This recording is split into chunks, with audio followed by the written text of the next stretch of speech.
Prancheta Basquete, o podcast que vai te ajudar a entender a parte tática do jogo com Danilo Castro e Vitor Camargo. Bom, pessoal, meu nome é Danilo Castro e estou com uma proposta nova. Mas antes disso, deixa eu me apresentar. Sou um ex-atleta de basquetebol, comecei com 7 anos de idade, joguei profissionalmente até os 39, fui treinado pelos melhores técnicos desse país, Thelma Tavernari na base, Edivar Simões, Cláudio Mortari, Zé Boquinha, José Neto, Guerrinha, Nilo, enfim, muitos técnicos bons e, claro, eles me deram uma base muito bacana. Joguei na posição de armador, joguei em grandes equipes do basquete nacional, Sírio, Monte Líbano, Pirelli, Mogi, Automóvel Clube de Campos, Esporte Clube Ubra. Também participei da Seleção Paulista e da Seleção Brasileira. Aquela seleção foi para a Olimpíada de 96. Eu fui o último corte, infelizmente, mas olha, aquilo só me agregou, hein? Bom, parei de jogar basquete e tentei fazer alguma outra coisa, mas o esporte me puxou. A paixão foi muito maior. E vocês não acreditam, cara. Eu virei comentarista de basquete no Grupo Bandeirantes de Comunicação há 12 anos, comentando já Euroliga, NBA, comentei NBB, Mundial, 3 Olimpíadas, Londres, Rio e Tóquio, enfim, uma vida toda voltada ao basquete, que é a minha grande paixão. Também criei uma academia de basquete dentro daquilo que todos esses técnicos que eu mencionei para vocês me passaram, e ela hoje é um sucesso, a D14 Basquetebol, e trabalho nessa academia que é o máximo em excelência, a Academia Competition. Trabalho com basquete, mas ela é muito além disso, uma academia espetacular, é uma parceira nossa nesse nosso projeto e aos poucos nós vamos mostrando para vocês também tudo que funciona aqui na Competition. Enfim, esse é o Danilo Castro, essa é a nossa proposta, estamos lançando TikTok, Instagram, esse canal no YouTube, enfim, muitas coisas que vocês vão perceber ao longo do tempo que vai dar um grande embasamento para vocês no basquetebol. Tanto nessa parte falada, como na parte de quadra, né? Vocês achavam que eu não ia para quadra? Vou sim, vou mostrar os treinamentos que eu aplico em atletas profissionais, já adentrando para Chamel, Iago, Raulzinho, muitos jogadores que ainda estão na ativa e alguns que já pararam também. Fiquem ligados, daqui a pouco vai ter um bate-papo aqui, mas nós vamos para a quadra também. Mas a gente não faz nada sozinho, né, gente? Então eu trouxe para estar comigo o meu amigo Vitor, que está aqui com vocês. Vitor, se apresenta para o pessoal. Olha, o problema é me apresentar depois de você, Danilo, é que o currículo não se compara, entendeu? Mas eu vou fazer o possível aqui. Então, para quem não me conhece, meu nome é Vitor Camargo, trabalho diariamente com economia e à noite eu sou tipo Batman que trabalha com basquete.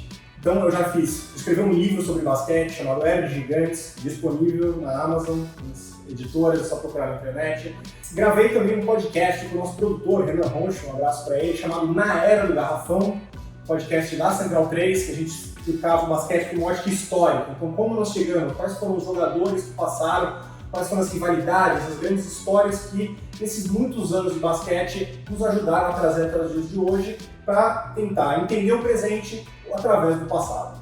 Também escrevo há mais de 13 anos sobre basquete, primeiro no meu site 2Minute Warning, passei pelo Yahoo, escrevia no UOL e comentei já também na TNT alguns jogos. Então, não é exatamente o currículo do Danilo, mas também eu tenho bastante experiência no assunto do esporte.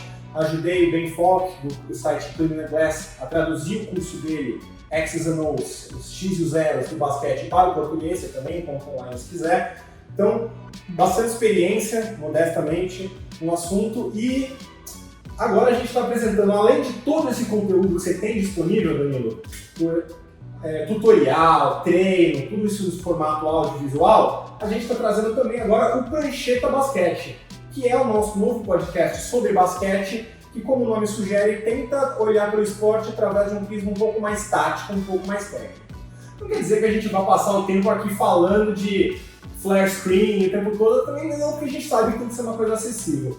Mas também a gente não gosta de ficar só no superficial, a gente gosta de entender o que está acontecendo, o que está por trás do que você vê na televisão. Então a gente vai tentar trazer isso para você sempre de uma forma leve, uma forma divertida, mas informativa. E não vamos nos limitar à NBA, não é verdade?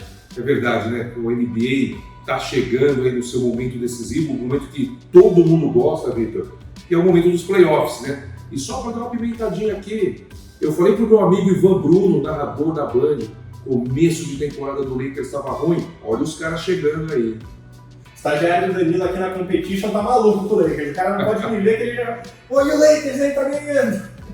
Então é isso aí, esse é o momento em que as pessoas começam a ganhar aquela expectativa extra para os playoffs, e não só de NBA, mas outros playoffs. Tá chegando Euroliga.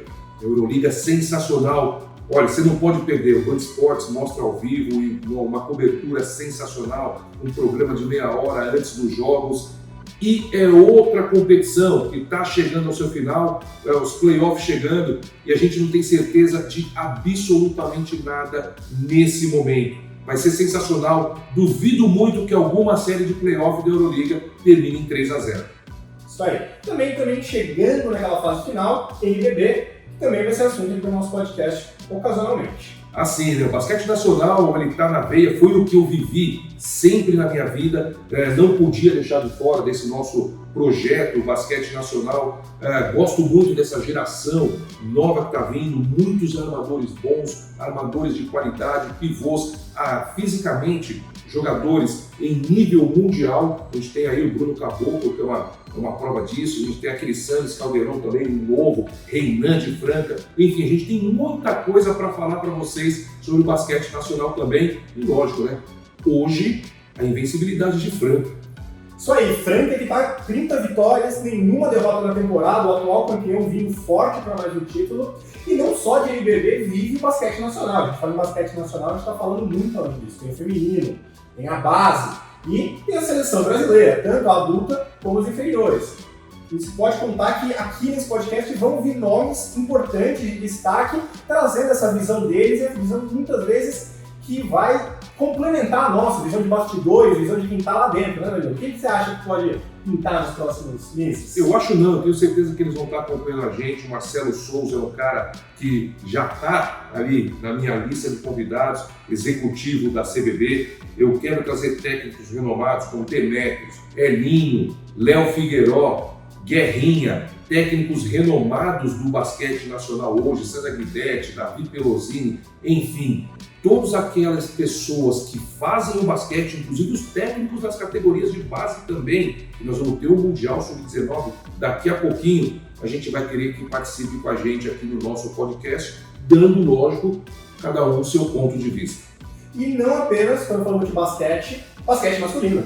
Também tem muito basquete feminino pela frente, tanto nacional como internacional, no nível de seleção e no nível de WNBA, que aliás está se preparando para uma temporada que promete ser extremamente pegada, com dois dos chamados super times, um em Las Vegas, atual campeão, o outro em Nova York, o coração do basquete norte-americano. Então também vai ser aí um assunto que vai ter muito o que falar. Em outras palavras, é um podcast de ano inteiro. A gente não se prende a uma temporada, não se prende a um assunto. Tudo que for aparecendo vai ser dissecado aqui por nós, por convidados especialistas em cada assunto, e a gente vai levar o melhor do basquete com essa visão técnica para vocês.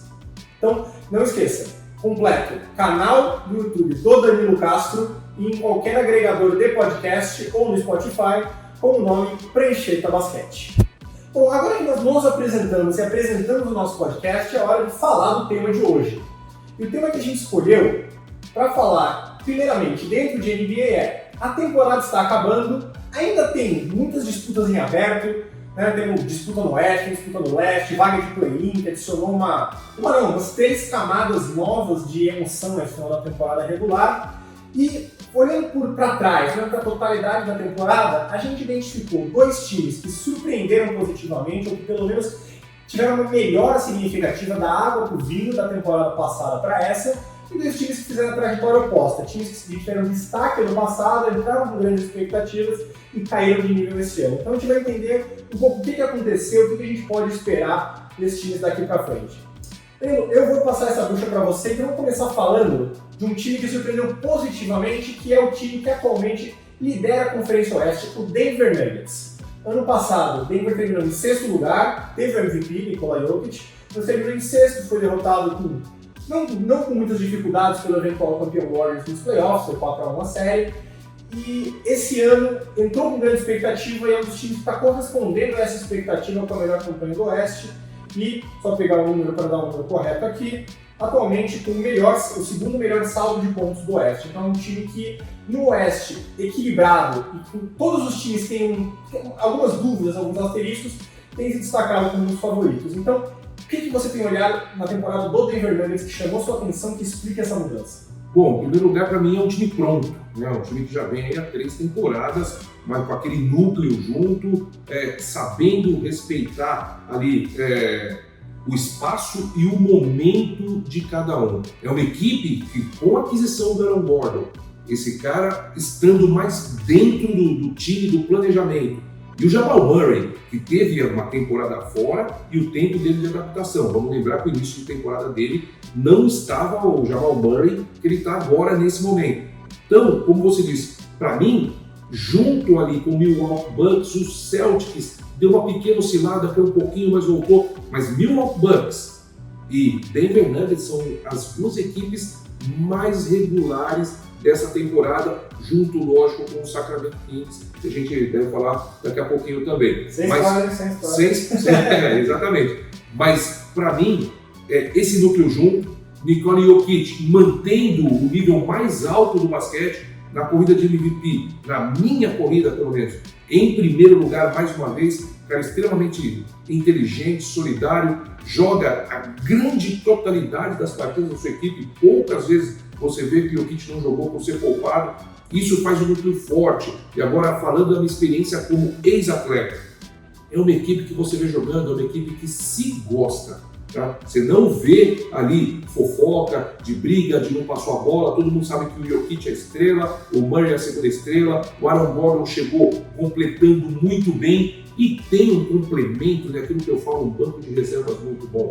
Você não vai ganhar um campeonato como o NBA ou nenhum campeonato com 1, 2 ou apenas 3 jogadores. No momento da rotação, a gente sabe que a NBA explora demais isso, os atletas que saem do banco de reservas, entram para essa rotação, acabam correspondendo, e isso faz o Denver Nuggets uma equipe que era ali forte, mas não temida, a ser uma equipe extremamente temida e com chances reais de título esse ano na Conferência Oeste. É legal, porque antes, quando nosso produtor passou pra gente os times que a gente ia falar, e eu destaquei 3 pontos principais sobre o Denver Nuggets. Você passou pelos 3. Então eu vou destacar os 3 pra gente aprofundar. O primeiro, eu acho que é o seguinte, você falou do Jamal Murray, e não dá pra falar da temporada do Nuggets sem lembrar que ano passado eles estavam extremamente desfalcados. Quando eles adquiriram o Aaron Gordon em 2021, foi um pouquinho quase na reta final das trocas, o time ele andou uma sequência espetacular, acho que foram 8 vitórias seguidas, dominantes, e daí o Jamal Murray machucou. Então, aquele ano, que era pro Denver chegar com tudo, já perdeu o segundo melhor jogador na reta final dos playoffs. Ano seguinte, 2022, Jamal Murray não jogou e o Michael Porter Jr. perdeu muito da temporada. Então, quando a gente fala, eu falei, por exemplo, que o Jokic foi MVP ano passado, apesar de Denver ter terminado em 6º. Parte disso, não é comum você ver um 6º colocado sendo MVP, mas parte disso é esse entendimento de que aquele ano era um ano perdido, vamos dizer assim, para Denver, porque ele estava jogando sendo o segundo e terceiro melhor jogadores praticamente.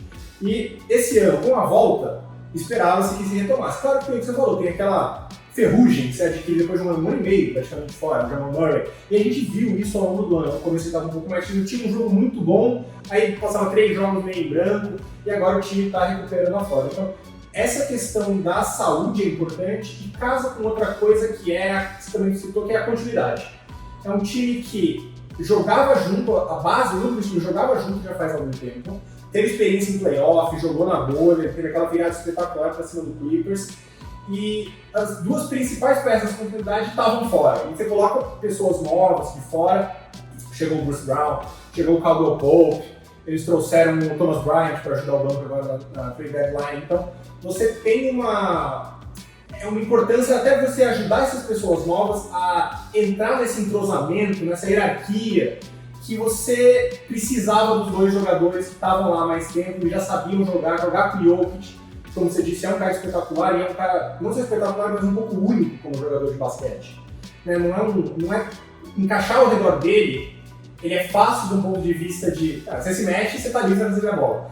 Mas exige que você mude algumas noções de como você está acostumado a jogar. Sim. E o Murray e o Porter, mas principalmente o Murray, tem isso muito bem. Encaixando essa peça, só naqueles jogadores dele com o Jokic, você vê o tempo todo. Ou você chama pro pick and roll, que é quando um jogador que está controlando a bola, o outro, geralmente o pivô, vem e faz o corta-luz. Ou no handoff, que é aquela jogada que geralmente o pivô está com a bola na mão, de costas para a cesta, o armador passa por trás e pega a bola em movimento, então já tem uma vantagem. São duas jogadas extremamente simples, talvez duas das jogadas mais básicas do basquete atual, que é a fundação de quase qualquer ataque do basquete. A gente vai falar muito de handoff daqui a pouco, inclusive. Mas essa jogada 2, eles já fizeram tantas vezes, contra tantas defesas, contra tantos defensores, em playoff, em temporada regular, esses jogadores abrem um ataque para todo o resto do time. Vitor, e você sabe por que abre o ataque? Porque a gente, o espectador, ele olha a bola, né, onde está a bola ali, aquele movimento. Mas abre o ataque porque os outros 3 atletas também estão se movimentando.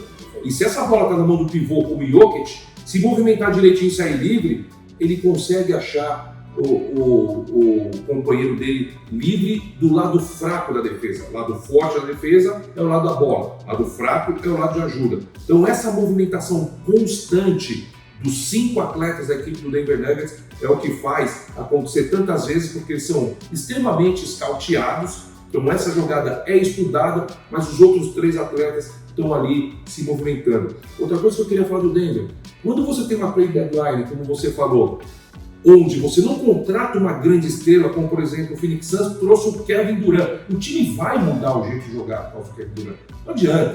É um All-Star, é uma das grandes estrelas, um dos melhores jogadores que já passaram pela NBA. Então a equipe vai mudar. Quando você faz esse movimento como complementos, significa que o seu núcleo já é muito bom e quem chega é para ter uma função ali extremamente específica e uma carência que você está precisando. De repente uma busca, uma briga maior por rebotes ofensivos, um defensor mais de perímetro ou alguma coisa assim. E outro destaque que eu queria te falar, quando você tem um cara como o Aaron Gordon, que era o cara lá no Orlando Magic, fazia chover, mandava prender, mandava soltar, quero que abra o ginásio agora. E ele entra num núcleo desse, e você vê que ele faz o espaço dele. Tem jogo que ele vai fazer 16, mas o jogo que ele faz 8, 12, tá tudo certo, marca bem, busca rebote de defesa, rebote de ataque. Ou seja, essa equipe, no meu entender, tá redondinha para fazer uma bela pós-temporada. E como a gente chega no terceiro ponto que eu tinha notado, você também citou, que você falou da chegada do Aaron Gordon. O Aaron Gordon, quando ele jogava em Orlando, ele era um jogador bastante divisível. Tinha gente que achava que ele era basicamente o principal pontuador, às vezes o segundo ali junto com o Vucevic na época, e ele era um jogador que frequentemente se falava que estava na função errada.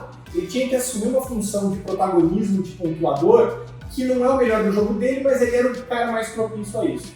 E muita gente, inclusive esse que nos fala, defendia que uma mudança de cenário ia ser boa para o Aaron Gordon, um time onde ele precisasse fazer menos e pudesse assumir um papel mais complementar defensivamente. Ele eu acho um bom passador, um cara que joga muito bem fora da bola, como você disse. E Denver não só é exatamente esse ambiente, como era o melhor possível nesse sentido. Então, se 3 anos atrás a gente discutia como um talento, não desperdiçado, mas um cara que não vai nem volta, não evolui como você quer, não ajuda muito, mas também é bom demais para você colocar no banco, em Denver ele quase foi All-Star esse ano, porque ele está na função certa. E isso para mim leva para o ponto principal de Denver. É um time que faz sentido. Não, o pessoal fala, o Jokic ganhou o MVP, 2 MVP sem nenhum colega All-Star. É verdade, mas eu acho que falar simplesmente assim, você diminui o quão bom o time é. Às vezes não necessariamente em termos de talentos individuais, mas como as peças encaixam. Então, passa pelo que você falou de todo mundo saber a sua hierarquia, não tem disputa de ego, todo mundo sabe o papel, sabe como tem que jogar, mas todo o talento dos jogadores, o jeito de pensar, ele encaixa. Então você tem, por exemplo, o Michael Porter Jr., que é um cara que joga melhor sem a bola, ele é perfeito para fazer essa movimentação, pegar e arremessar. Quando o Jokic e o Jamal Murray estão fazendo aquele jogo a 2, o Aaron Gordon muito bom pressionando a cesta, você coloca um elemento vertical na direção da cesta, ele pode pegar uma ponte aérea, pode pegar um passe picado, enterrar ou fazer o próximo passe. Você cercou ele de defensores que arremessam em 23, Bruce Brown, que tem esse Caldwell. Então, a gente fala, sempre falo isso, que às vezes as pessoas pensam basquete muito como um jogo de NBA 2K, jogo de videogame. Você tem cada jogador tem o seu overall, quem tem o melhor overall tá melhor. E não, o Denver é um time que a soma das suas partes é muito maior. O todo é muito maior do que a soma das suas partes, justamente por esse motivo. E esse é, na minha opinião, o principal motivo pelo qual eles estão em primeiro, pelos qual eles ainda são, apesar de tudo, em aposta para sair da Conferência Oeste, e pelo qual é um dos times que mais vai dar trabalho na pós-temporada, independente do adversário, apesar de só ter um All-Star. Quando você joga contra equipes assim, e vou de novo minha experiência de ex-atleta, né, jogava muito contra a Franca não jogava a bola fora, Franca tinha uma defesa muito forte, saía em transição, se desse no primeiro momento fazia, não rodava a bola, cansava a defesa.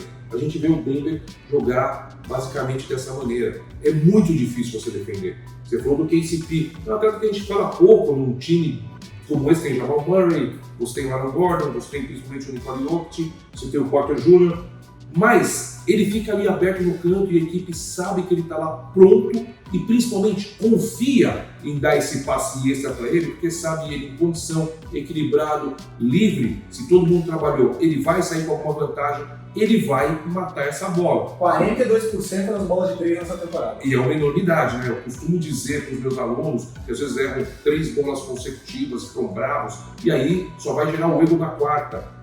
43%, nós estamos falando de um cara que ganha milhões de dólares, treina o dia inteiro, numa excelência tremenda, e é 42% de aproveitamento do acerto. Quer dizer, ele erra mais que acerta, mas é uma excepcional média de arremesso de 3 pontos. Viu? Não se assustem, 42 é só. Não, é muita coisa nesse nível de basquete. Eu falo isso no beisebol, os melhores rebatedores têm aproveitamento de 35%, 34%.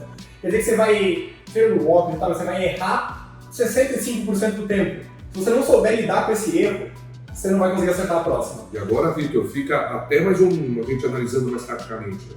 Quando o time é tático, essas 5 bolas e meia, 6 bolas que o KCP acaba errando, pelo menos 2, 3 a equipe não vai levar contra-ataque, porque você tem a equipe ajustada para brigar por esse rebote ofensivo. Então, a defesa não pega esse rebote de forma tranquila e já não liga o primeiro passe. Pode até pegar o rebote da defesa, mas não vai tomar ponto em contra-ataque. Então isso é muito importante analisar por que o Denver Nuggets vem fazendo uma temporada espetacular. Porque é uma equipe pronta em todos os aspectos e em todos os fundamentos do jogo, e a saúde, como você destacou, né? Sem saúde, aí nenhum time dá para competir nesse nível.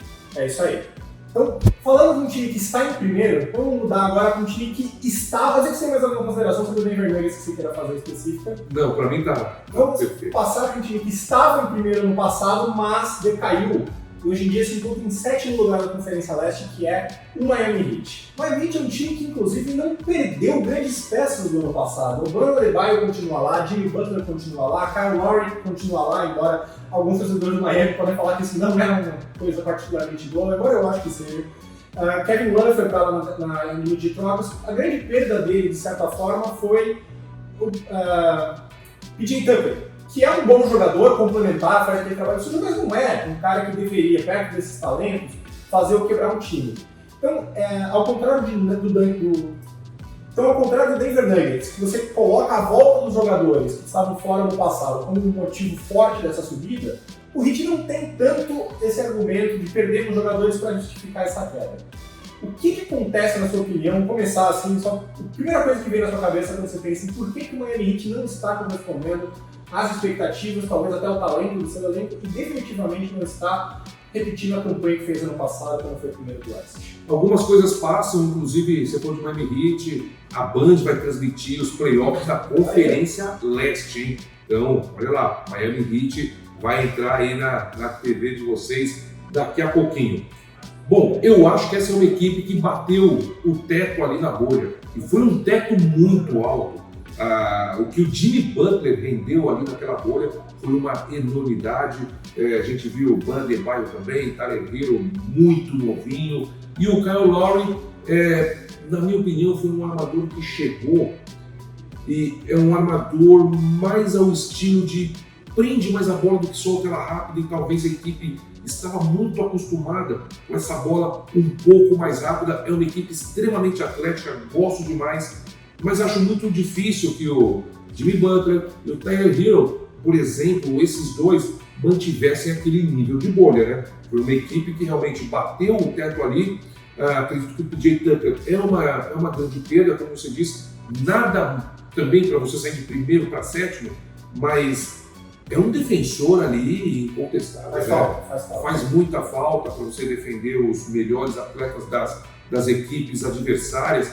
Então isso fez, com a competitividade, com o amadurecimento principalmente do Boston Celtics, com esse entendimento do Philadelphia, que elas tivessem um ou talvez 2 passos acima ali da equipe do Miami Heat, que ainda deu azar do Cleveland Cavaliers acertar uma bela temporada, né? Conseguiu o Spider Mitchell ali numa troca que ninguém esperava, que saíssem os 2 maiores atletas de Utah, quer dizer, fortaleceu demais os adversários dentro da própria conferência. Isso foi empurrando o Miami Heat um pouco mais para baixo.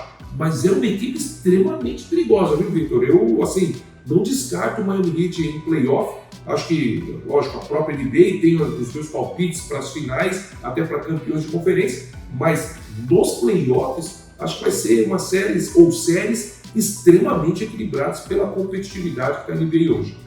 O Miami Heat é aquele time de primeira rodada que nenhum dos favoritos quer enfrentar. Todos seriam favoritos. Mas ninguém quer enfrentar, sabe que vai sair cansado. De quadra, né? Exato, sabe que vai sair cansado, a série vai ser longa. Engraçado, você falou da bolha, né? A bolha foi 2020. O Miami Heat chegou na final de conferência. No ano seguinte, eles terminaram em 6º no leste, 40 vitórias e 32 derrotas. Temporada encurtada por causa da pandemia. Ano seguinte, de novo, 22. Primeiro do leste, 53 vitórias. Esse ano, caminhando para ficar em 7º do leste. Então, é um time que oscila e, nos 2 casos, eu acho que esse é um ponto importante, que é regressão para a média. Às vezes a gente tem essa tendência de achar que a forma como um time performou, um jogador performou em um jogo, um ano, é um padrão que você vai assumir de base para o ano seguinte. Então, se você adicionou jogador, adicionou talento, você melhora em relação àquilo. Quando você perde jogadores, você piora.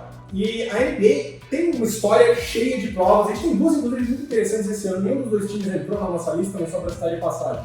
Que é o Atlanta Hawks e o Minnesota Timberwolves, que trocou com o Gobert, o outro jogador festival do Utah. 2 times que trocaram muitas escolhas de draft por 2 estrelas, 2 All-Stars, no DeJounte Murray e no Rudy Gobert, respectivamente, e os 2 pioraram de campanha. Não quer dizer que eles pioraram com a troca, não quer dizer que a gente estava partindo de um pressuposto que eles estavam num nível que às vezes foi influenciado por fatores, não necessariamente sorte, mas fatores que estão além do controle deles. Um deles você citou, a conferência melhorar. Vou dar umas estatísticas aqui do Miami Heat para você, pode ser? Quero saber o que você acha delas.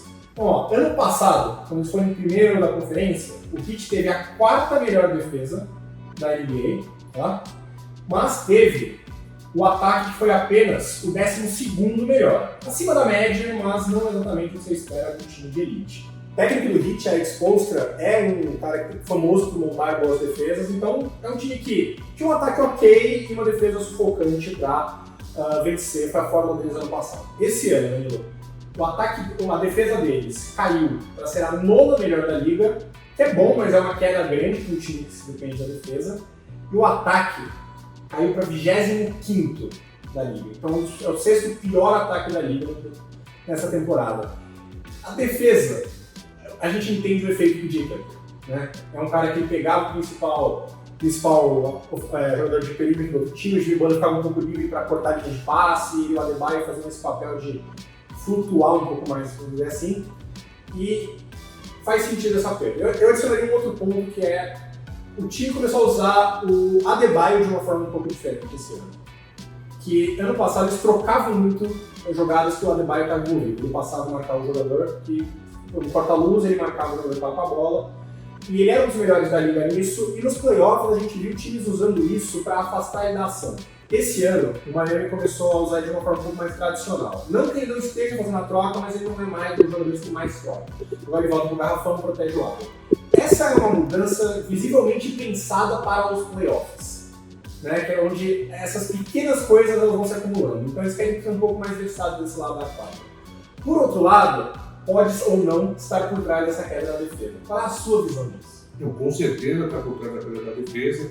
É uma equipe que já vem jogando assim há algum tempo, e toda mudança ela requer um tempo de adaptação, de entrosamento da equipe. Quando a gente fala das ações individuais, tanto ofensivas como defensivas, é lógico, você tem aquele jogador, a gente falou do PJ Tucker, que ele vai conter o melhor jogador adversário, mas por trás dele precisa ter todo um sistema, todo um esquema defensivo, porque senão o ataque no basquete, a gente tem que entender, sempre vai levar vantagem pela defesa.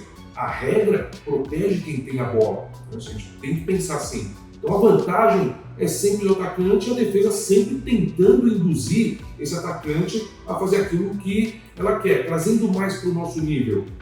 Você jogar um cara destro com a mão dominante, mão direita, para o lado esquerdo, coisas simples assim, mas que você já tira todo aquele sistema de ação do homem que tem a bola. Agora, essa queda defensiva do Miami Heat não dá para uma equipe que tem. O ataque nunca foi dos seus melhores, a gente vê um dos seus melhores pontuadores, melhores jogadores, não é um grande arremessador nas bolas de 3 pontos. A gente nem sabe realmente se ele é bom arremessador ou não, porque ele tenta muito pouco, né? Ele chega nos playoffs e arremessa 50%, mas é essa história. É isso, assim como o DeMar DeRozan, né? Ele tem tanta confiança nessa bola que está em extinção no basquete, essa bola de média distância, que a gente fala, que ele não tenta pouco bolas de 3 pontos. Então é uma equipe que realmente tem um ataque, diria, limitado, né, para os padrões NBA. De 30 times, você ser o 25º melhor ataque, realmente você tem que ter uma defesa extremamente poderosa para conter a sua inoperância ofensiva, e não dá.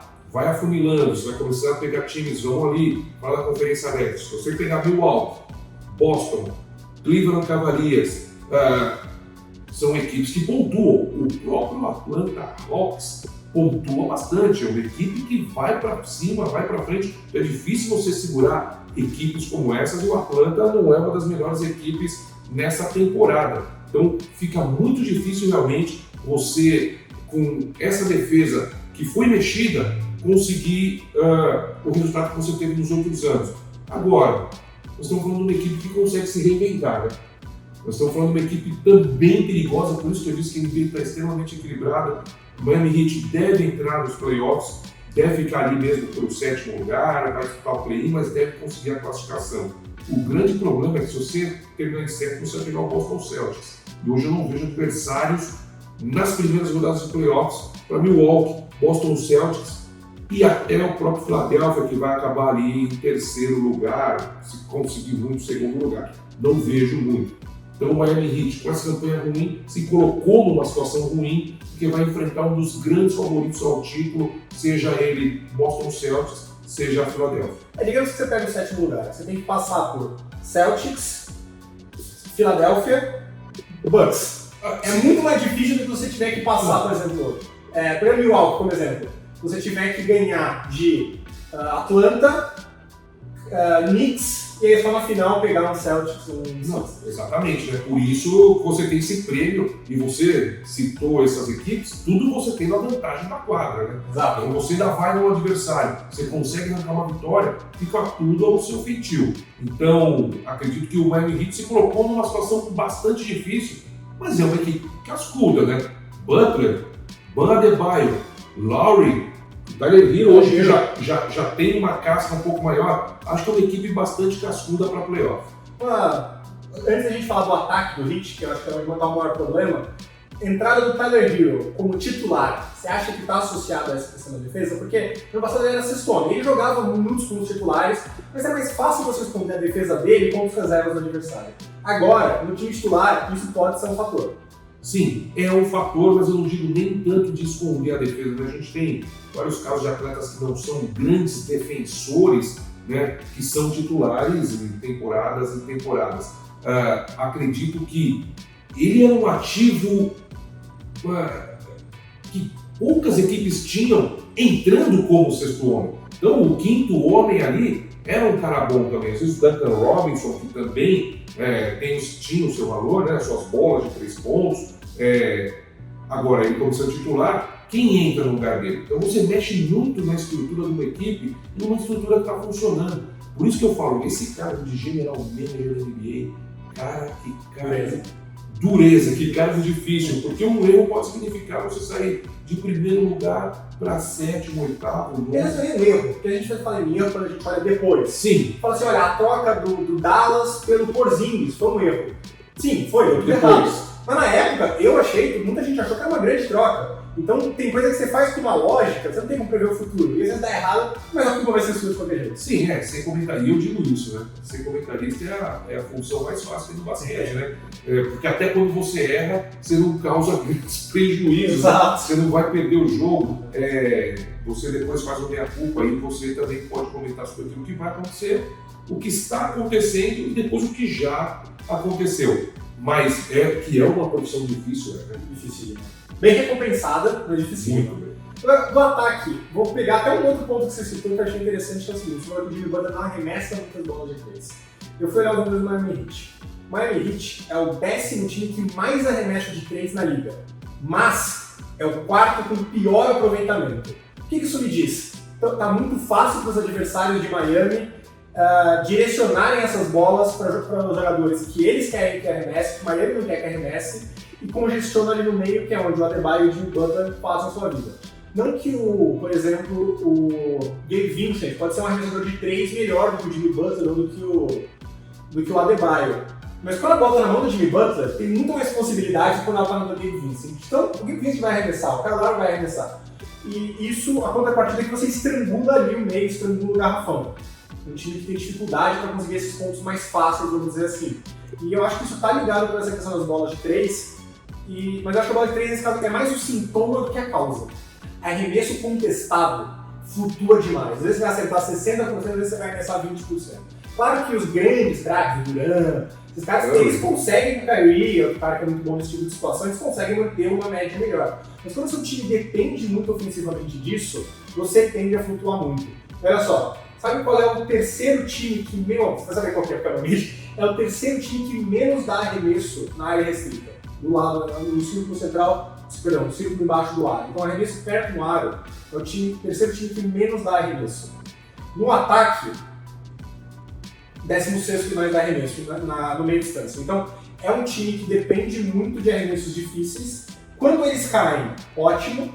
Quando não caem, a gente associa hoje muito a variância de pontuação à bola de 3, como ela tem um aproveitamento menor, flutuação maior, e vale mais, tem times que a gente vê chutando de 3 e fala que tem essa flutuação maior.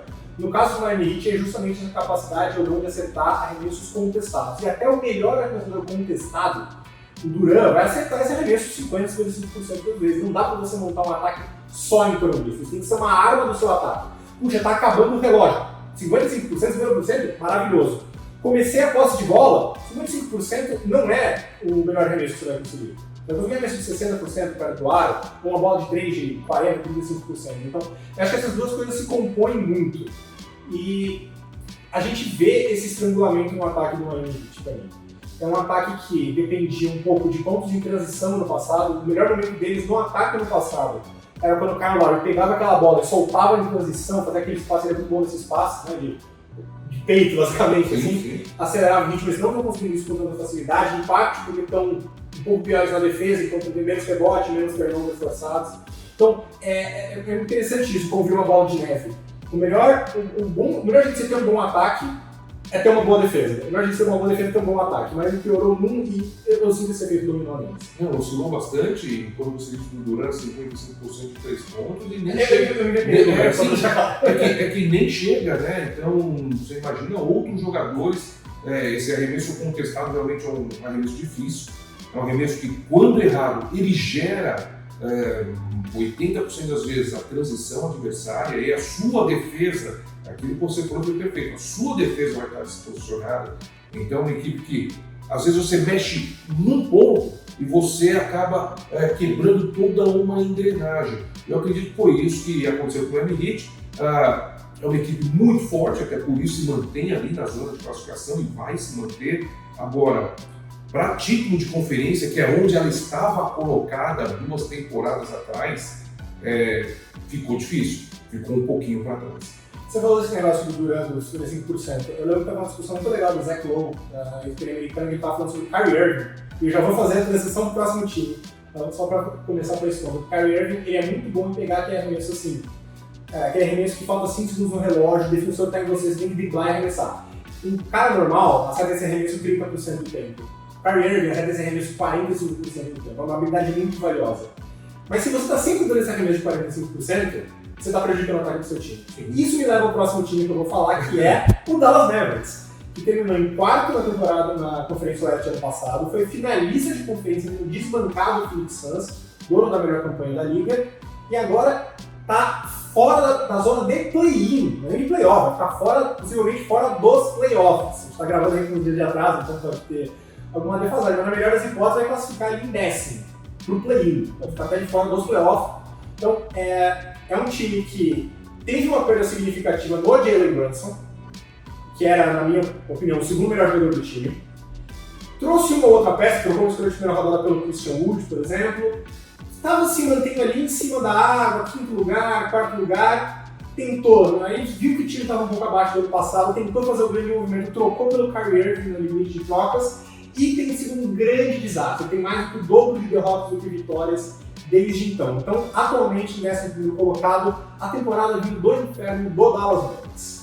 Bom, eu não vou ser engenheiro pronta, não faria essa troca pelo Kyrie e quero deixar bem claro aqui, acho um craque e assim, um armador espetacular. O cara tem uma qualidade de criar o próprio arremesso, de achar o adversário, não é um defensor ruim, é um jogador extremamente cheio de qualidades, mas ele tem um histórico que de onde ele passou a coisa acabou não funcionando. E você trocar ele por um armador que, quando a temporada passada, Luka Doncic estava machucado, ele levou o Dallas Mavericks nas costas. Né? O Bronson. Ele levou o Dallas Mavericks nas costas ali até chegar naquele playoff onde o Phoenix Suns acabou não sendo páreo para o Dallas Mavericks. E uma franquia que eu estava até apostando, sabe? Eu gosto muito do jogo do Luka. Quero falar disso não só do aspecto técnico e tático. Hoje você não vê o Luka jogar sorrindo. E esse cara, você se acostumou a ver ele na NBA com um sorriso no rosto. A linguagem corporal dele tá péssima. Tá péssima. A gente que assiste basquete e vê há muito tempo, ele dava risada, ele fazia aquelas jogadas mágicas, dava risada. Até nas brigas dele, o Devin Booker saía rindo. Hoje você vê ele com o semblante abatido, as entrevistas pós-jogo são entrevistas já com um ar de melancolia, parece que entregou já essa temporada. Não está trazendo a mesma energia na defesa, por exemplo. Não, de jeito nenhum. E não posso de longe dizer que isso é o Kyrie Irving. Agora, quando eu pego o histórico do Kyrie Irving, me faz crer que, agora, afirmar, a gente não pode. Então foi uma perda muito grande, entendo o movimento, você trazer um All-Star como o Kyrie Irving. Quem não se empolgaria, né, Victor? Quem não falaria, puxa, eu já tenho o Luka aqui, mas você tira a bola da mão do seu principal jogador, né? A bola ficava na mão do Luka Doncic e com muita qualidade, né? E eu acho que aí tem duas coisas importantes. Uma delas, essa é talvez a mais importante, que eu quero até a sua opinião, tanto como analista como jogador, que é o seguinte. O Kyrie Irving falou um craque, o cara que faz muito arremesso, dribla, finaliza. Por onde ele passou, a gente vê que o efeito não é esse. Essa distinção entre o talento individual e o cara impactar o time de uma forma positiva são duas coisas muito diferentes. Você vê isso no Kyrie Irving, essa distinção? Cara, e quando eu vi aquele começo ele com o LeBron, mas aí eu tô falando do LeBron, né? Acho que não tem ninguém para bater de frente com o LeBron, não tem ninguém maior que o LeBron, você pode até fazer seu bico, não jogar, mas bater de frente com o LeBron não dá. Então ali no Cleveland Cavaliers realmente ele serviu muito bem, de uma forma extremamente satisfatória. O que eu acho no jogo do Kyrie Irving? Vai ganhar muitos jogos, para ganhar campeonato vai ficar um pouco mais difícil porque ele retém muito a bola durante o jogo. E agora você perguntou para o ex-atleta, você precisa dar alguns arremessos para a cesta, mesmo que você erre esses arremessos. Você vai pegando aqui, se você errar um pouco aqui, você pode ver que um atleta profissional, em qual nível for, ele não erra os dois arremessos iguais. Ele erra um aqui, o outro pega ali, o outro vai na ponta do ar, o outro vem um pouco mais para frente. E o Kyrie Irving, ele fica muito tempo com a bola e ele consegue boas saídas, ele pontua. Sim. Né? É um cara que acha, ele dá boas assistências, mas ele não envolve o entorno dele.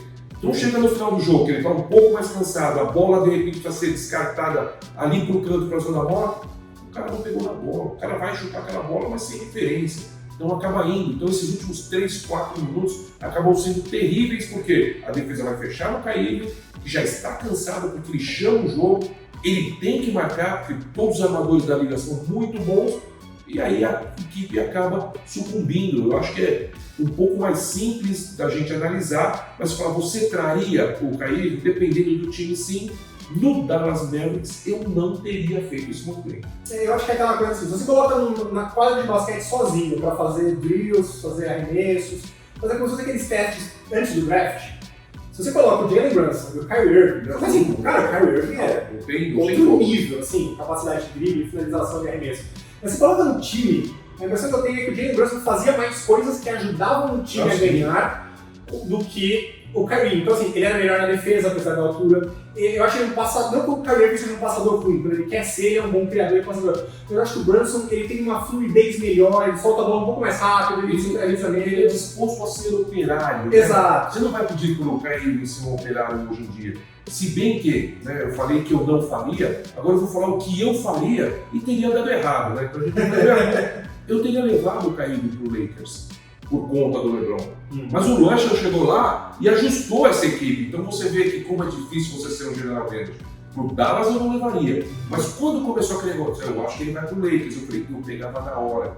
E você vê que o armador que consertou a equipe do Lakers, porque mesmo sem o LeBron, a equipe já começou a jogar bem. Então o armador que consertou não foi o Kyrie, foi o Russell.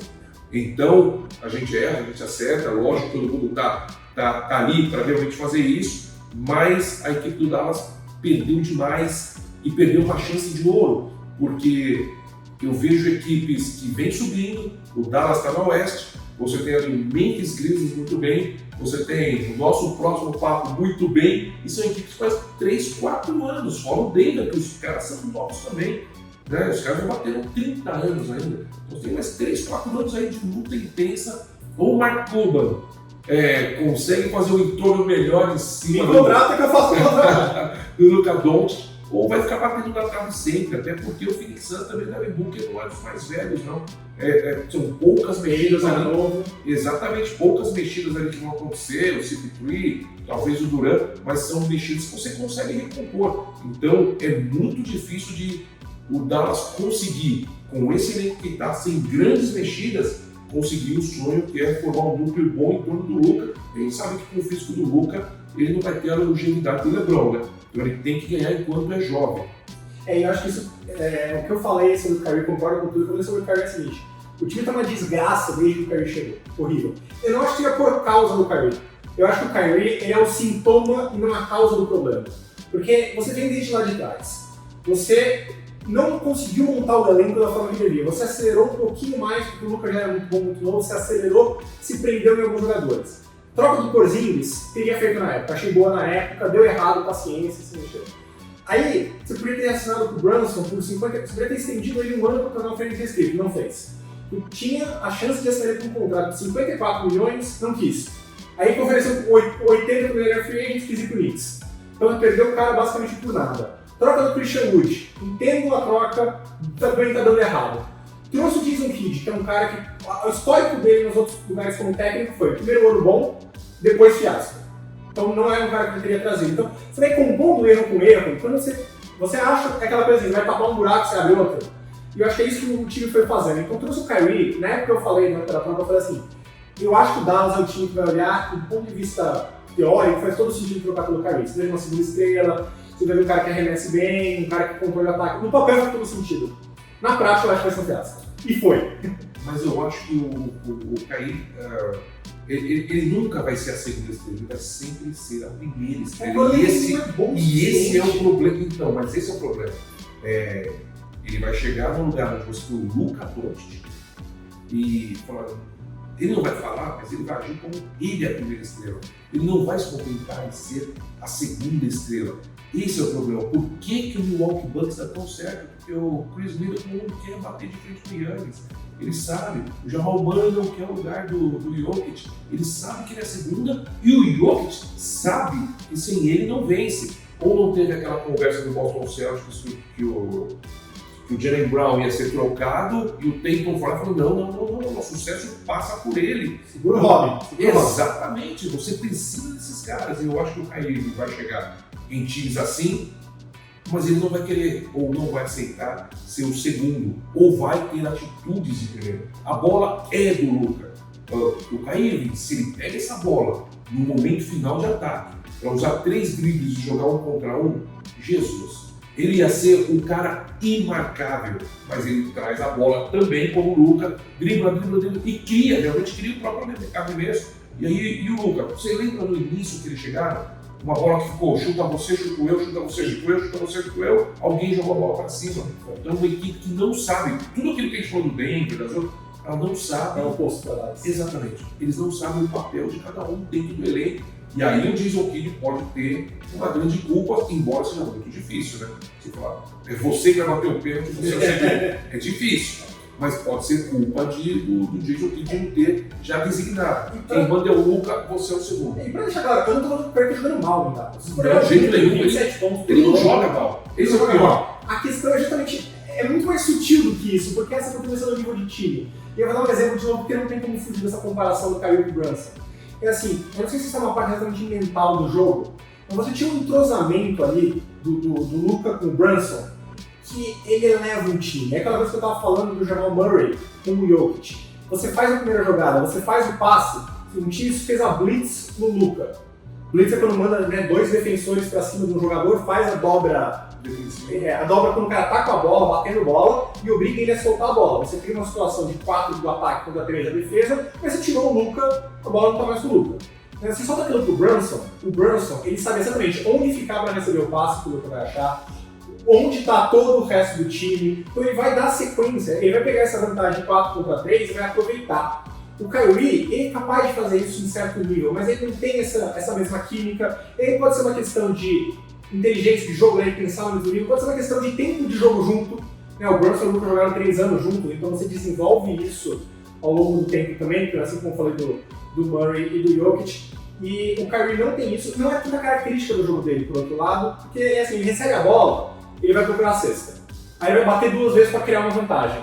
Ele vai criar vantagem algumas vezes, outras ele não vai criar. Nessas que ele não cria, a defesa já começou a se postar, se recomeçou a jogada com 14, 13 segundos no relógio. Então, parece estranho falar, mas eu acho que o Brunson é um jogador muito melhor para Dallas do que o Kyrie seria. Do que o Kyrie está sendo, na verdade. E a brincadeira que eu fiz quando teve a troca, eu usei aquele meme de Arrested Development que era a gente devia trocar pelo Kyrie Irving, que nem fizeram o Celtics e o Nets. Isso funcionou pra eles? Não, nunca funciona. Os times se iludem achando que pra eles vai ser diferente, mas nunca é. Mas pode funcionar pra gente. Pra mim é isso. Tipo, talvez com a gente seja diferente e eu entendo por que eles fizeram a troca. E eu acho que ela não é a causa dos problemas de Dallas, ela é o sintoma de uma série de erros.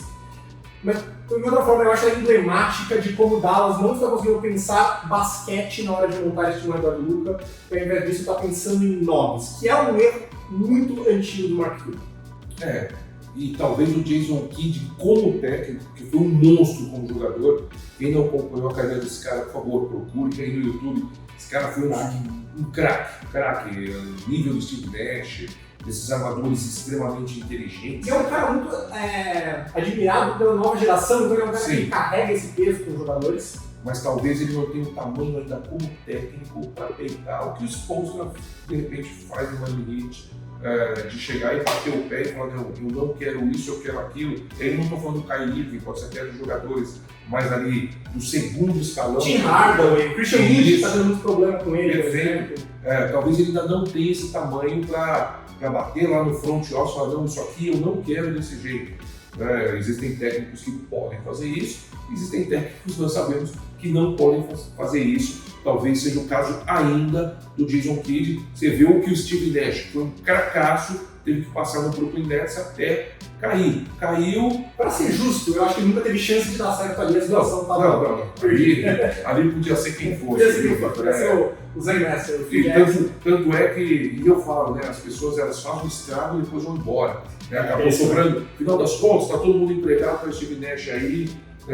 Não que ele precise disso, mas eu acho que é um cara extremamente inteligente que poderia ter uma carreira bem bacana na NBA, não fosse essa equipe problemática que tem na mão dele. Mas enfim, são apostas, escolhas, eu teria ido também. Vamos terminar então uma nota mais alegre. Vamos falar talvez da grande sensação dessa temporada. Um time que não só foi de 12º na Conferência Oeste para a 3ª colocação, como encerrou uma sequência de 19 anos sem playoffs. Vamos acender aqui o raio de luz e vamos falar do Sacramento Kings, que tem nesse momento não só o melhor ataque da liga, mas por números brutos, números por posse de bola, portanto sem ajuste por era e tudo mais, o ataque mais eficiente da história do basquete. Você esperava isso? De jeito. Nem a pau. De jeito, né? Quem fala que esperava é mentira. Ou lógico, talvez o mais fanático torcedor de Sacramento, que a gente não encontra muito. O mais fanático torcedor de Sacramento achava que assim, vamos ser quinto, vamos ser sexto e escapar do play-in, no máximo. Mas assim, Mike Brown chegou e deu uma forma, né? Levou o Leandrinho Barbosa junto com ele, então eles vêm de um basquete extremamente moderno, que é o que eles estavam acompanhando ali no Golden State, né? Você vê que é um jogo extremamente coletivo, mas é um jogo muito rápido, é uma equipe de 130 pontos, amigo. Ou você pontua, porque você já vai marcar, eles já estão acostumados, se eles jogarem mal vão fazer 120, 116, 118 pontos. É uma equipe de 130 pontos por partida, os jogos que eu assisti viu.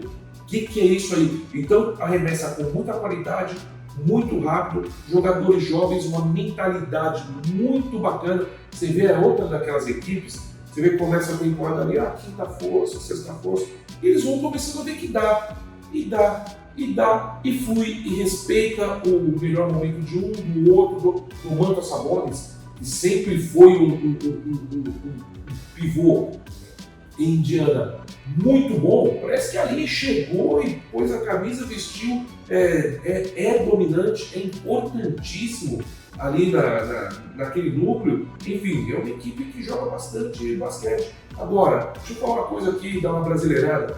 Se o Leandrinho levou toda aquela alegria que ele teve por onde ele passou, eu conheço o Leandrinho desde a época de Palmeiras, se ele levou todo o conhecimento, primeiro, né, de NBA, muitos anos, melhor sexto homem, vencedor de título da NBA, mas toda a alegria contagiante que ele sempre teve, todos os ambientes que esse cara percorreu, sempre foram ambientes muito bons, Victor.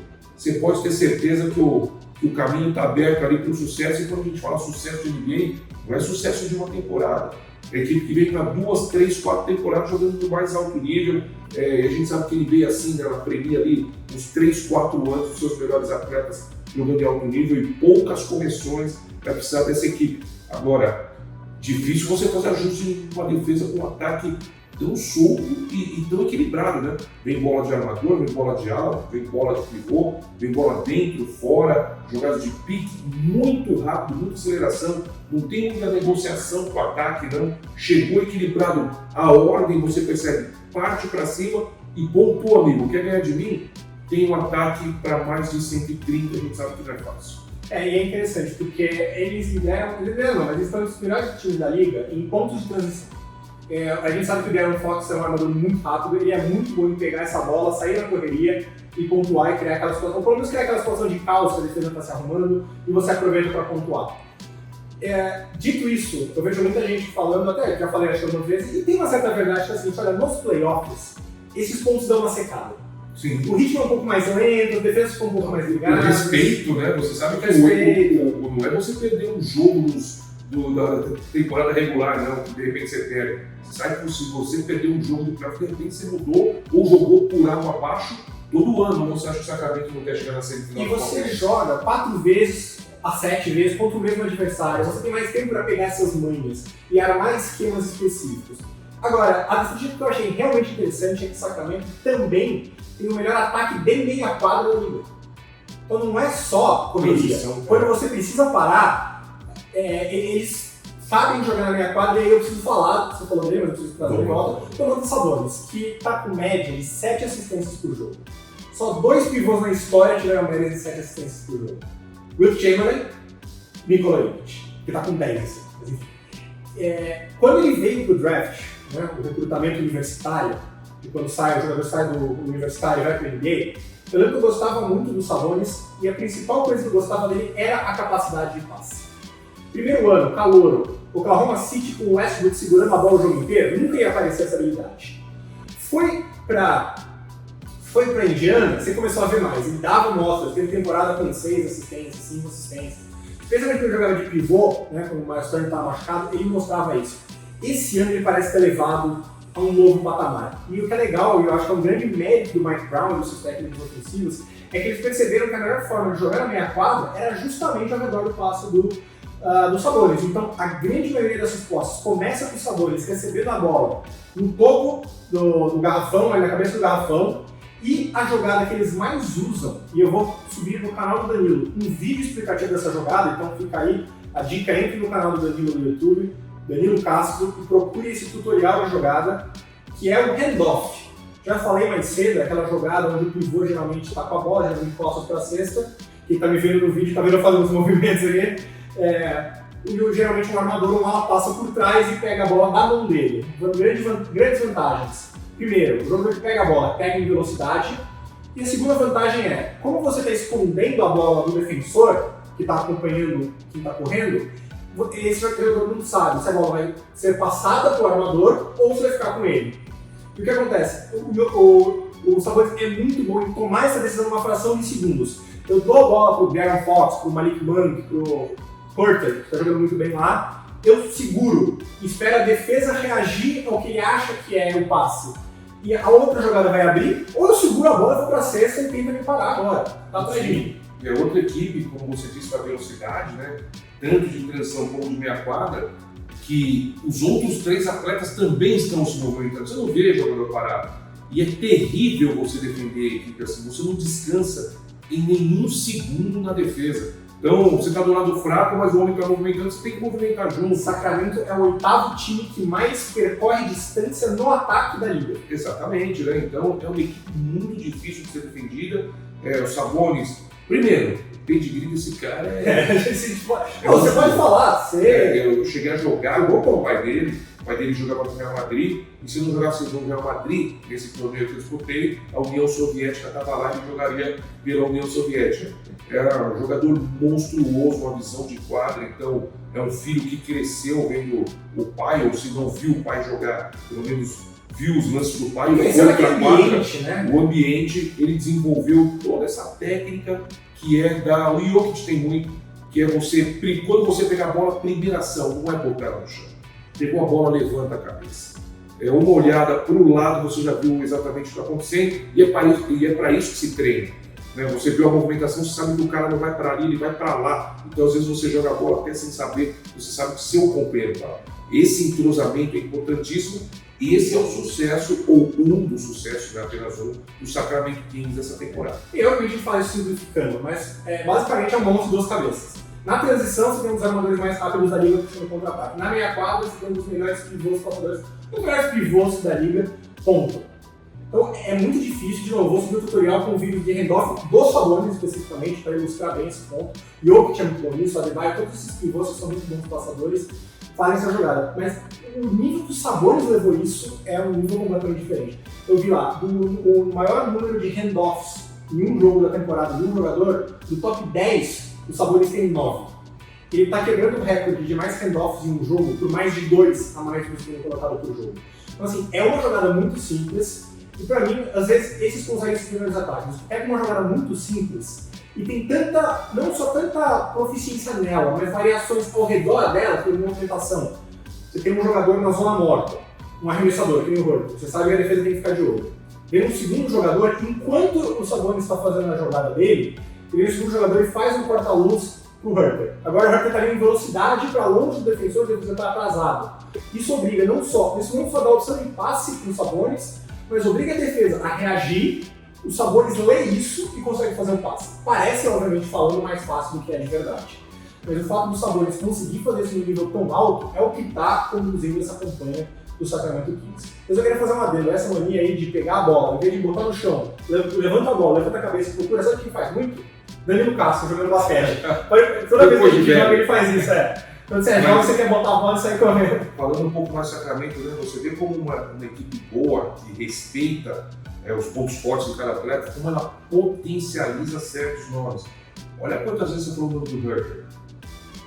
Como você falaria isso? Que basicamente foi chutado do Hawks por questão salarial. Exatamente. Exatamente. No Hawks com o Trae Young?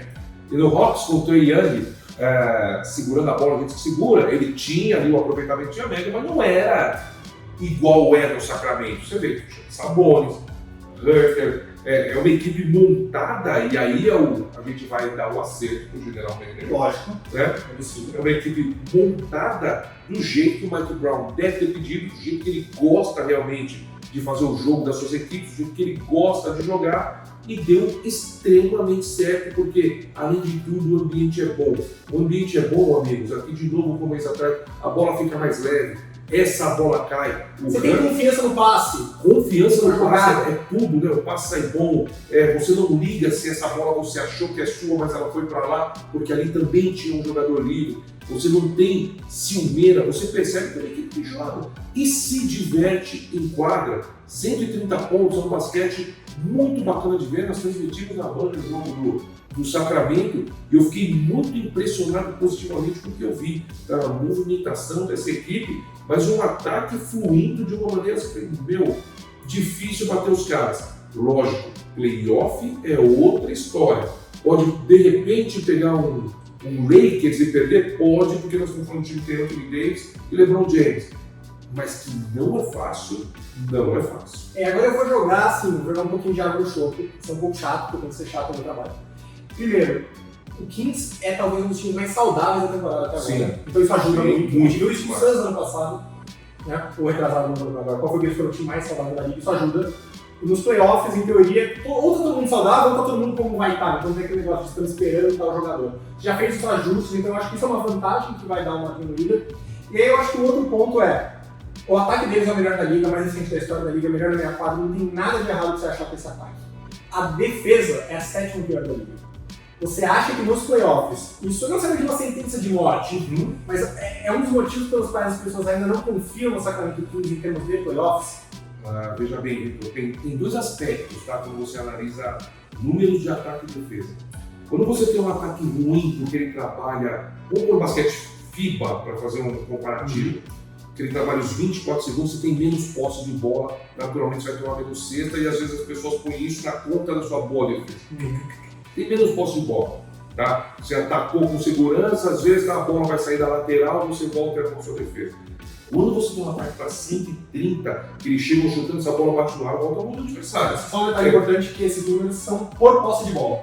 Então o ritmo não influencia. O que influencia é o que você falou. Às vezes quando joga mais rápido, o tipo de posse do adversário é diferente. Isso sim, mas só para deixar claro que eu estou falando por posse de bola. Tá, porque é uma defesa que vai deixar furo porque confia demais no ataque. É muito difícil você ter uma equipe de 130 que vai ter um ataque que vai permitir apenas 100, 104, 106, 110 pontos para o adversário. Realmente são 130, a gente enalteceu o ataque, mas toma mais de 120 também. Né? Então toma bastante pontos, 118, 119 pontos por partida. É muita coisa. Isso em playoff pode ser fatal. Só um time da história, pelo menos desde 70, quando eu tenho na base de dados, ganhou o título tendo na temporada regular uma defesa abaixo da média. Que foi o Lakers de 2001, com Shaq e Kobe, que desligou completamente a temporada regular e assim, no caso virou a chavinha e ganhou tudo de jogos 51, não é o caso do Kings.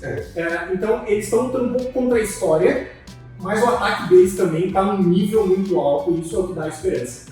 Eu acho que assim, de que olha a tabela, a chance do Kings é pegar o Warriors, pegar o Lakers, e eu acho que se acontecer isso, é natural que esses times mais provados em playoff, com nomes maiores, sejam favoritos. Não sejam favoritos. Eu acho que eles vão ser favoritos e com bons motivos. Mas eu acho que as pessoas não podem confundir. Esses times são favoritos com bons motivos, o Kings tem suas deficiências, com o Kings não tem chance, o Kings não vai ganhar. Eu falei lá no começo, o West está aberto, todos os times que são candidatos têm algum porém, algum apesar, o Kings está nesse bolo. Eu só acho que eles têm, entre inexperiência em playoffs, os problemas defensivos, dois pontos fracos em uma liga que cada vez mais, quando chega nos playoffs, o que você não consegue fazer se torna quase mais importante do que você consegue fazer. Porque os times vão se adaptar, eles têm mais tempo para se adaptar e eles vão atacar de forma impiedosa esse ponto fraco. Se você me perguntar, coach, qual seria o melhor dos caminhos no Oeste? Vamos lá, se for o Lakers, que é uma equipe que ficou ali fora de play-in durante grande parte. Aí, até Ele em quinto lugar, né? Tem um jogo, nós estamos gravando na quarta-feira, tem um jogo hoje com o Clippers, você vai ganhar lá em sexto lugar.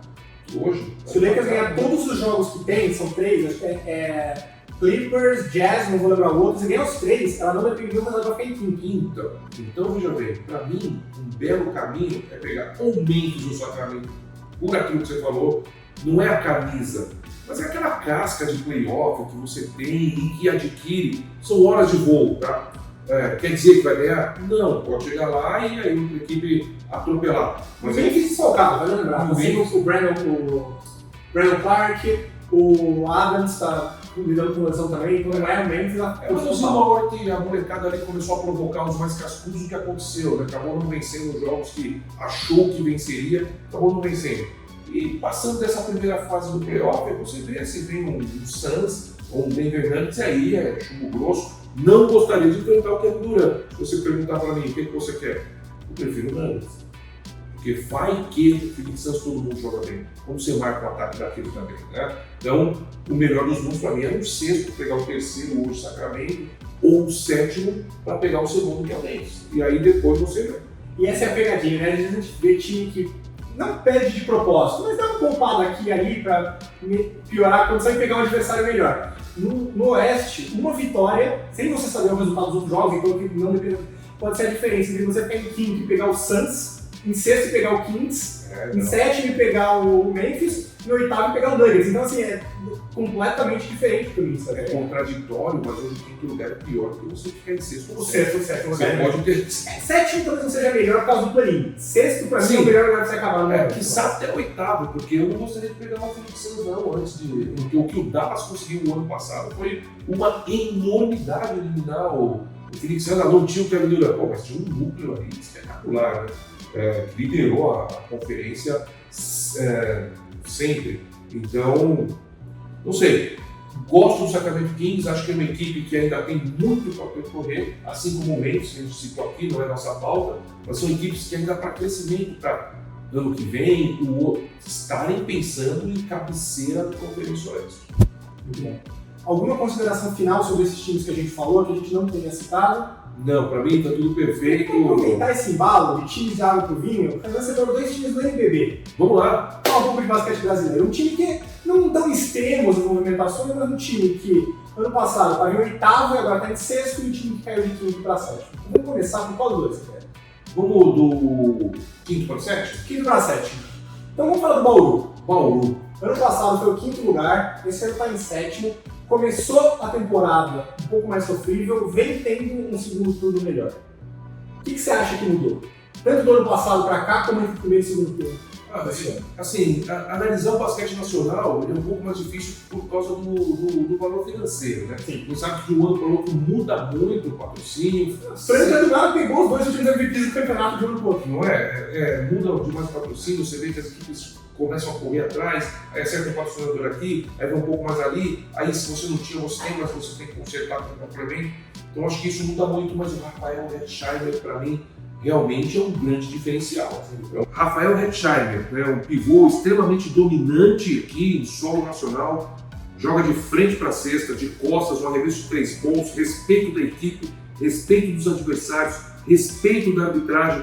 Você perder uma peça como essa ainda para um dos rivais, que é o Flamengo, quer dizer, causa realmente uma queda muito grande, não tem substituto para o Hetzheimer, uma equipe que vinha acostumada ali a essa dupla, né, Alex Garcia, Rafael Hetzheimer, que já tem uma história muito grande da equipe de Bauru.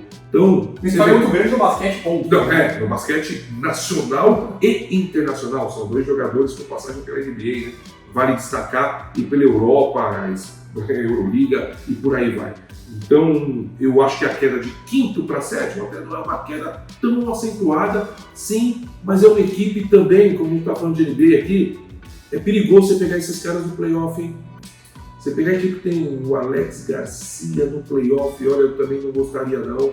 É uma equipe que vem aí com bastante força, conheço o Brabo, É um cara que não vai se contentar com o 7º lugar, nunca foi 7º na vida. Você acha que agora vai querer por mais de 40 anos? Então é uma equipe que acho que tem um potencial e espaço de crescimento. E eu não sei também o planejamento físico dessa equipe, se é para chegar nesse momento voando, né?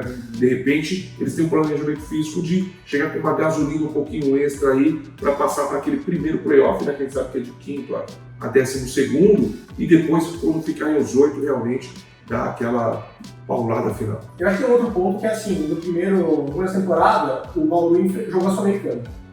Né? Mudança. Então, não só você tem um calendário um pouco mais apertado, mas quando você passa por uma mudança muito grande, que nem a perda do Hetzheimer, você precisa, que você estava falando lá atrás do Miami, você precisa se reinventar, se treinar. Começo do ano, por causa da Sul-Americana, é um time que não teve esse muito tempo para treinar, para se entrosar, para criar essa nova identidade. Então, eu acho que não é por acaso que eles sofreram mais no começo do ano e vem melhorando o trabalho do Guerrinha desde então. Não acho que seja por acaso, eu acho que é exatamente o que você esperaria nesse sentido de uma equipe que perdeu uma de suas principais peças. Não é uma peça de uma, assim, simboliza até uma certa mudança de geração, vamos chamar assim. Então, de certa forma, é um time que vem numa crescente e é um tipo de time que, por mais que seja perigoso você olhar como é que o time chega nos playoffs, pegando só as últimas semanas, estatisticamente falando, não existe diferença. Pelo contrário, é melhor você pegar a temporada inteira do que pegar só o final. Então, é um time que chegou quente, muitas vezes é impressão. Esse é um time que eu acho que é mais importante do que tem feito recentemente do que fez no totalidade do ano. Sim, e até porque aqui no basquete nacional você tem aquelas 4 equipes que no início da temporada todo mundo apostaria que seriam as 4 primeiras, né? Isso vai se confirmando ali. Franca, Flamengo, Minas e São Paulo, né? Então você tem essas 4 primeiras. Da 5ª até a 8ª, acho que ali está o grande X da questão. Não que essas 4 estejam garantidas já numa semifinal.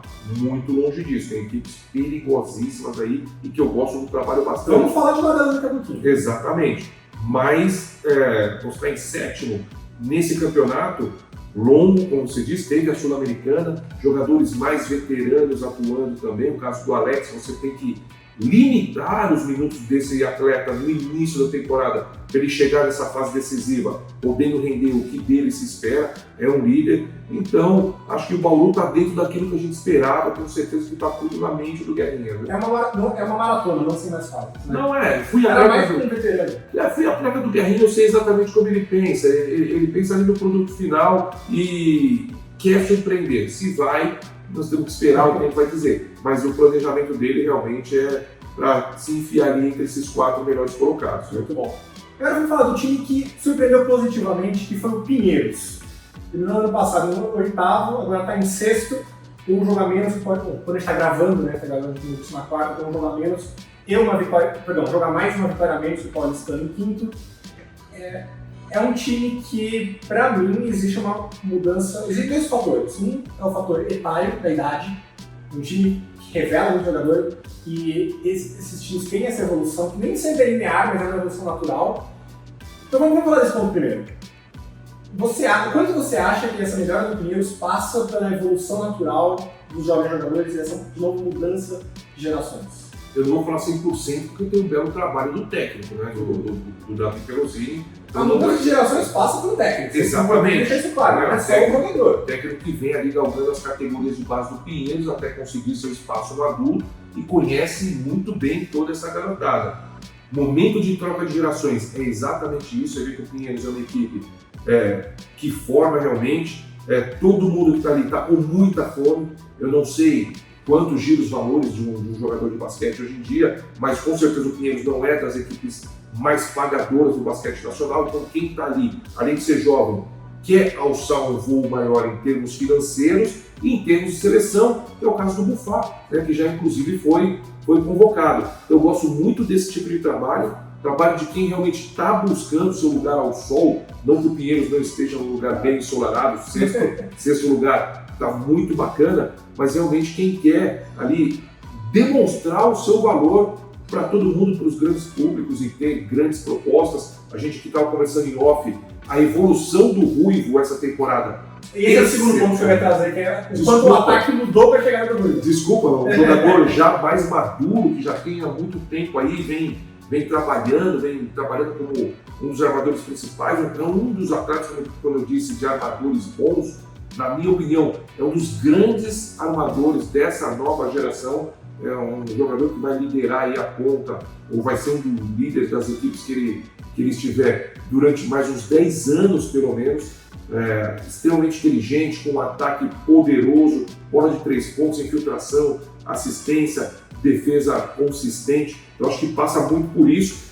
E o Pinheiros, eu estou falando de um armador bom, perdeu o Gabi Campos, que era outro cara espetacular, né? Um armador que está no Corinthians hoje, também muito jovem, outra jovem revelação da equipe do Pinheiros. Então você vê a gama de atletas que o Pinheiros acaba revelando e de repente uma equipe com mais poder aquisitivo leva o jogador, ou o jogador mesmo pretende sair. É um trabalho muito bem feito e essa colocação é para o Pinheiros se orgulhar, e tenho certeza também que quer sempre mais, né? Está na disputa ali com o seu arquirrival paulistano, né? Essa é uma boa disputa na reta final. É uma boa disputa, né, nessa reta final realmente, e acredito que são, inclusive, dois trabalhos bem parecidos de revelação de jovens talentos, né?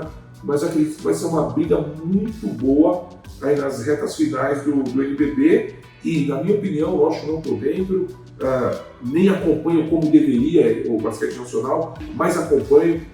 Acredito que essas equipes, Paulistano ou Pinheiros, se conseguirem uma vaga na semifinal, é uma grande vitória pro trabalho essa temporada, pro projeto. Tá? Não são equipes montadas nem com orçamento, e acho que no início de temporada nem com pretensões para estarem ali. Né? A própria Unifacisa também. No Corinthians é um trabalho que eu gosto muito, revelando também talentos. A gente vê aquele Lambeira, né, um armador um pouco mais alto, estava conversando com o Léo Figueiró, tem uma leitura de pick and roll muito grande. Então eu gosto desse trabalho. Lógico que até aquelas 4 têm um maior poder econômico, vai lá e contrata. Mas você tem essas outras equipes que vêm fazendo um belo trabalho, não tendo tanto esse poder econômico para contratar, mas que utiliza muito os jogadores que se destacam nas categorias de base, Victor. E a importância também aqui que você falou, a importância de chegar na semifinal, a importância de ficar em quinto e sexto. Sim. Porque eu acho que hoje, o maior vai concordar que, embora a gente tenha esse top 4 que você citou, 2 deles, Franca e Flamengo, estão no nível acima. São invencíveis? Não. Basquete, esporte, a gente sabe que às vezes acontece. Mas pegar em quinto e sexto e pegar São Paulo ou Minas, você tem uma chance. Você tem um pouquinho mais de chance, sim. Até porque vocês são muito novos, eu vivi aquela fase e jogava quando surgiu o Coque em Ribeirão Preto. Surgiu com Alex, Nezinho, Renato, se eu não me engano, Arthur, Giovanoni, eu não sei se era esse quinteto, Márcio, Cipriano, o Tiagão. Eu não estava mais em São Paulo, eu já tinha ido jogar no Rio, eles chegaram a ser campeões paulistas invictos. Mas uma época que o Campeonato Paulista era mais disputado, que valia vaga para o Nacional. Era muito difícil isso acontecer. E eu vejo o Franca ainda tentando entrar nesse trilho, porque ser invicto é muito difícil, né? E Franca construiu um núcleo muito bacana. Então não é bom enfrentar Franca. Fora toda a força da torcida, toda a tradição, é uma camisa muito pesada. Não é bom enfrentar o Flamengo. Se vale aqui um conselho. Fora toda a força da camisa, a tradição, a camisa extremamente pesada. O nosso vencedor do NBB, Ninho, Gustavinho, são não à toa os 2 técnicos assim, da seleção brasileira. Não que São Paulo e Minas sejam, não, mas cara, seriam favoritos no exatamente, são favoritos no confronto, são favoritos a finais e estão aí na ponta já durante algum tempo. Isso, e aí ficou basicamente, se a luta é para fugir de Franca e Flamengo nessa primeira rodada, então basicamente tem 3 times aí. Bauru, que como a gente falou, vem numa crescente, Pinheiros e Paulistano, brigando por 2 vagas.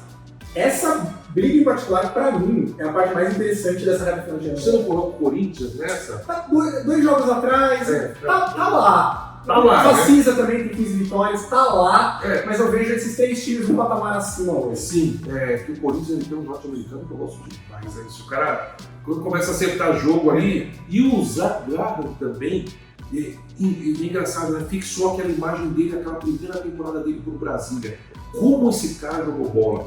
Se esse cara começa a jogar aquela bola que ele jogou naquela primeira temporada, com o Thomas jogando do jeito que joga, e você tem um mãozinha, impressionante o vigor físico, acho que o Corinthians figura também numa dessas equipes aí para surpreender, né? Porque as 4 primeiras vagas já estão definidas, mas é uma equipe bastante perigosa pelo vigor físico, né? Hoje, como a gente está falando de NBA, até de Europa, o vigor físico ele é em primeiro lugar. Sem dúvida.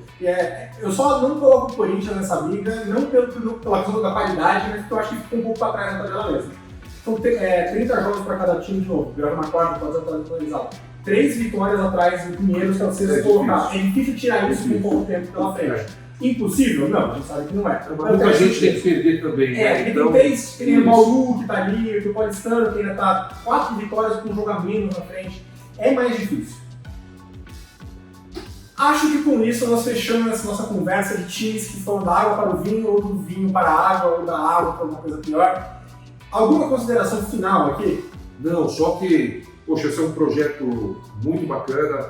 Quando o Renan, o Vitor, a gente sentou para conversar e resolveu que a gente ia fazer, a gente resolveu realmente fazer uma coisa bastante explicativa, com bastante informação do Vitor, bastante visão de quadra e talvez uma parte mais técnica minha, e esperamos que vocês gostem desse nosso primeiro, porque toda hora nós vamos estar subindo um vídeo aí para vocês. É isso aí, então não esqueçam o canal do Danilo Castro no YouTube, em qualquer agregador de podcast você encontra Prancheta Basquete. Então vocês vão me encontrar no meu Instagram, danilo.castro_oficial, e no TikTok, Danilo Castro _basquete. Vai ser bem legal, muito conteúdo, muita explicação. Vocês vão curtir. Valeu! Falou! Tchau!